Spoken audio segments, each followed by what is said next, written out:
Today's video is for every IT professional that works for a company that never closes. 24/7, your company is open, rain, sleet, snow. If this is you, then I know you know about being on call as an IT professional. So in today's video, we're looking at some pros and cons to being on call. So stay tuned and don't forget to click like, subscribe, and that notification bell.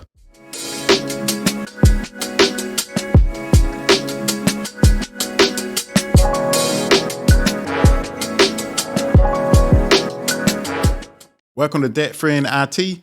I'm your host, Mike. This podcast is for anyone who's looking to get into the IT industry, whether it's for a career change or you're just interested. I think you come to the right place. So as stated earlier today, we're looking at some pros and cons of being on call as an IT professional.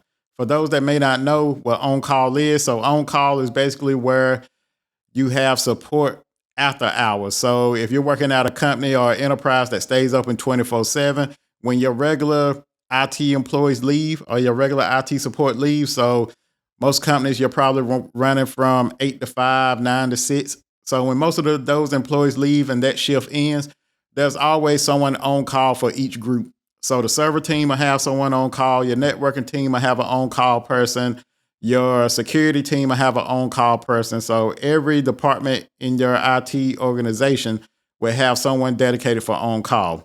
So this on-call usually switches up person to person, maybe every week, every 2 weeks, depending on the size of your team and the structure of your on-call. So on-call, it could be if you're on a small team, it could mean that you're on-call once a month. You know, if it's even smaller, it could be twice a month. But most of the time, if you have a large team, then it may mean you're on-call once every 3 months.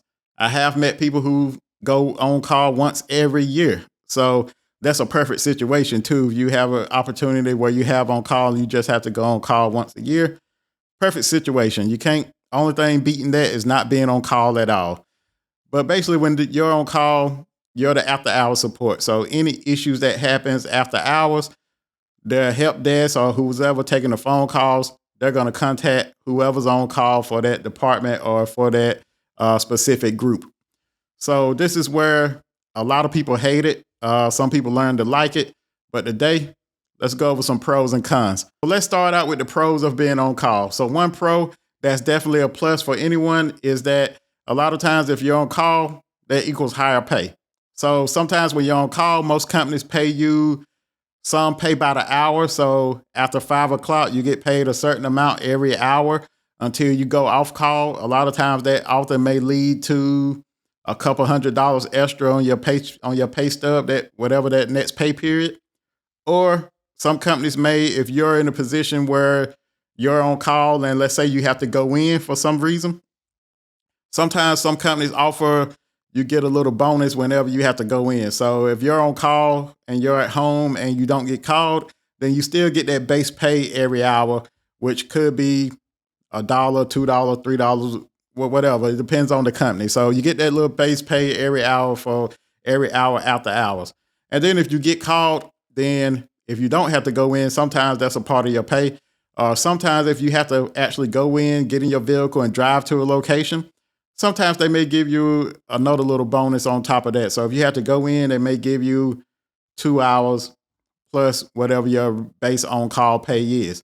So, but what this does, it leads to you having a higher paycheck at the end of the day. So on call, one of the pros to it, it could lead to higher pay. So the next pro to being on call is that being on call helps you to develop your problem solving skills as well as your decision making skills. So everyone has been in this situation that's worked on call before, where you go all through your shift, nobody calls you. All of a sudden you lay down to go to sleep for the night and 3 o'clock, your phone's blowing off the hook. A lot of times you never know what the issue is unless they may have sent a ticket over before they called you. But 9 times out of 10, that doesn't happen. So you're getting called out the blue. You're already on edge. You don't know what the issue is. But let's say you pick up the phone and it's an issue where you have to decide, okay, is this something urgent that could wait till in the morning? Or is this something I need to tackle now? Or is this something I need to go in for? Is this something system-wide that I need to go ahead and alert the higher-ups about, that I need to alert my boss about, that this is going on in the environment?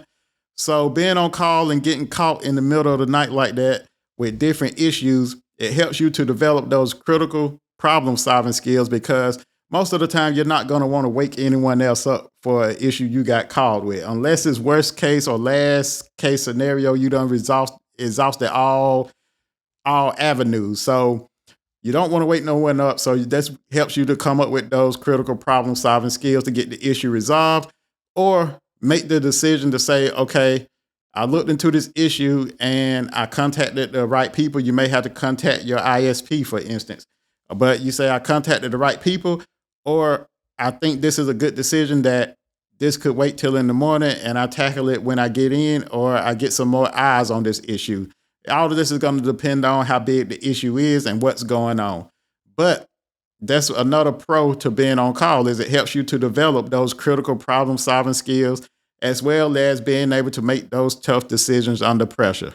So the next pro to being on call is flexibility. So being on call doesn't mean you necessarily have to stay at home. So you could be out and about long as you have your phone or some way for your organization to get in touch with you. But this also provides flexibility because most companies have rules in place that determine how long you have to respond. So your rules could be that if you get called, then you have 30 minutes to call back, or you have 45 minutes to call back. It just depends. And then also with this flexibility, it's also going to have some constraints because also there's going to be rules to as what happens if they can't get in touch with you, where some places they may page you first or text message you first. If you don't respond within so many minutes, then they may call you. If you don't respond within so many minutes after that, their next step may be to contact your supervisor, or in some cases, contact another team member on your team. So this can be good, can be bad. It depends on your team. So if you have one of those bosses that, he jumps down your throat because you couldn't be contacted, then, then it becomes an issue. But being on call, you do have some flexibility as to when and what point of time you need to call back to check in on this issue. So just know that if you're on call and you're out and about, if you get called, it's one of the things where you have a certain amount of minutes or a certain amount of allotted time to call back. So this does provide some sort of flexibility for you where you don't have to say, I'm on call this week. All the thing I'm going to do is just sit at home and wait on somebody to call me. And then if nobody doesn't call, then all of a sudden, I just wasted my whole weekend because I thought I was going to get called and I didn't get called. And then too, with technology today, most of our jobs in IT, we're able to remote back in to resolve the issue. So technically, you can be anywhere as long as you got your laptop and some form of a hotspot or something where you have internet connection, where you can connect and VPN back into your environment to resolve the issue.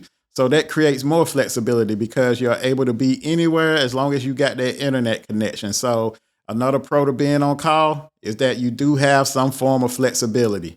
The last pro I have to being on call is that being on call creates that learning opportunity. So a lot of times when you're on call, especially I know for me, when I first went on call, I was scared to death, to be honest with you. So, you're on call, you always got thoughts going through your head. What if this happens? What if that happens? What I do if this happens?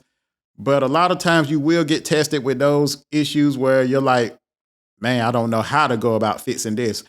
But along with those issues, when you resolve those issues, you're able to learn from it because, like I said earlier in some of my earlier episodes, I don't remember the good days, but I for damn sure remember them days where I caught hell. So, I'm going to remember those days. So the days where I got called with an issue and I'm like, man, how to go about resolving this issue? So a lot of times those stick with you. So it creates that learning opportunity. So anytime you can create that learning opportunity, it's only going to make you better. I know sometimes it's hard being in that point in that moment going through it, but it does make you better in the end. But so my last pro to being on call is that learning opportunity that it creates. If you're finding value in this episode and you're listening via YouTube or your favorite podcasting app, please leave me a review or a comment. If you have a friend who needs to hear this, please share this episode with them. So on to the dreaded cons of being on call. Now, for most folk, being on call in general is a con. So there's no pros to it. It just depends on the person, like I said before. So like I said, I try to look at the pros and cons to everything. So on to the cons. One of my first cons of being on call is the work-life balance. So being on call, it's very unpredictable. You don't know when an issue is going to happen. No one's psychic. No one can see the future. So you don't know what's going to pop off at any given time. So it's unpredictable. I remember times of being on call, leaving for my shift, getting all the way home just to get called, and the issue be something where I have to turn around and go all the way back to a location. So this is something that, like I said, is unpredictable. So anything that's unpredictable, then it's going to cause issues when you're trying to plan.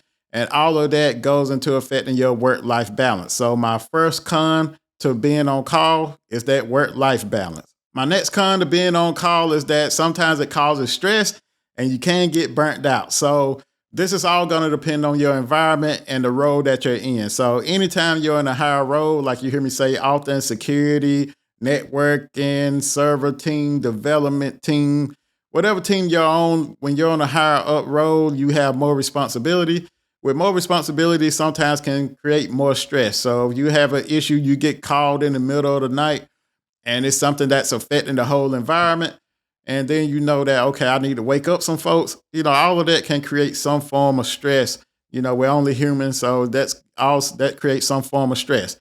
And then also with the burnout portion, if you're on a smaller team, and let's say your team's so small where you're on call multiple times a month. So let's say you're on call twice a month. I can't see nobody being on call more than twice a month. But if that happens, well, my hat goes off to you.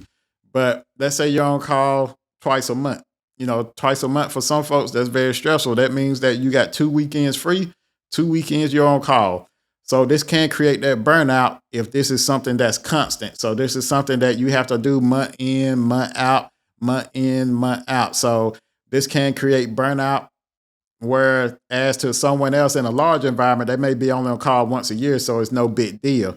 And then a lot of times when you are on call, it's not like you're on call for one day. Most of the time you're on call for a whole week. So you're on call for like 7 days. That day, that may start on a Monday, end the next Monday. It may start on Friday, end the next Friday, depending on how your organization have it laid out. But all of this can go into creating stress and making you get burnt out with your place of employment and with your current role. The next con I have against being on call as an IT professional is that it's going to mess up your sleep patterns. So if you're like me, as you get older, you take pride in your sleep patterns. So I'm one of those people that around 10, 11 o'clock, I'm laying it down. I'm trying to get my hours of sleep. And sometimes I hate when my sleep regimen messes up. Sometimes you go through where you sleep all the way through the night. And then sometimes you start where you go through this little phase where you're waking up every night, 2:30, 3 o'clock in the morning for no reason, hard to get back to sleep. So being on call is prone to mess up your sleep pattern because when you're on call, like I said, it's unpredictable. There's no telling when you're going to get called. So you can get called at 3 o'clock in the morning. I have seen where someone go through an on call and they have a terrible week where they may get called at 8 that night. They fix the issue. 10 that night, they get another issue. 12 that night, they get another issue. So it can be continuous. There's no rhyme or reason to it. So it's very unpredictable. And with all of this, it's going to mess up your sleep pattern. So if you're one that take pride in your sleep pattern, usually when you're on call, your week of on call, that may be one of those weeks where you just prepare for not getting your regular amount of sleep. Now, sometimes I'm not saying that you're going to get called every day. Sometimes there's plenty of times where you might be on call and you don't get called at all. So you have that more than you get called. So it's one of the things where being on call, a lot of times you don't get called more than you do get called. So it's one of those things, but at the end of the day, it's going to mess up your sleep pattern. So my last con to being on call as an IT professional is that it's going to mess up your social life. So this also ties back to the work-life balance. So most of the time when you're on call and you're on call frequently, it's going to be hard to plan for events. So sometimes when you're on call, when your on call time is coming up. And then let's say your on call time is coming up, but there's an event coming through your town that you want to attend. 9 times out of 10, you might not be able to attend that event, depending on if you want to carry your laptop and internet access with you. That could be too much hassle for you to have. Let's say you're going to a concert, or let's say you're going with friends somewhere, you're going hanging out. So when you're on call, you got to think about all of your decisions whenever you're on call and deciding on the right thing you're going to do. And if you're going to hang out, what all you need to bring when hanging out, how far you're going to go away from home. So all of this ties into your social life. So this is going to affect your social life. Hopefully you're not someone that's on call frequently, where you're on call, like I said, twice a month or something like that. Hopefully you're somewhere where you're on call maybe once or twice every 2 to 3 months, which would be perfect in my eyes. But altogether, after it's all said and done, it's going to mess up that social life and your social life impact. So that brings me to the end of this episode. If you're on Instagram, TikTok, or Facebook, you can follow me at DebtFreeInIT. If you have any questions or comments, you can email me at debtfreeinit@gmail.com. Other than that, I'll see you next week. Peace.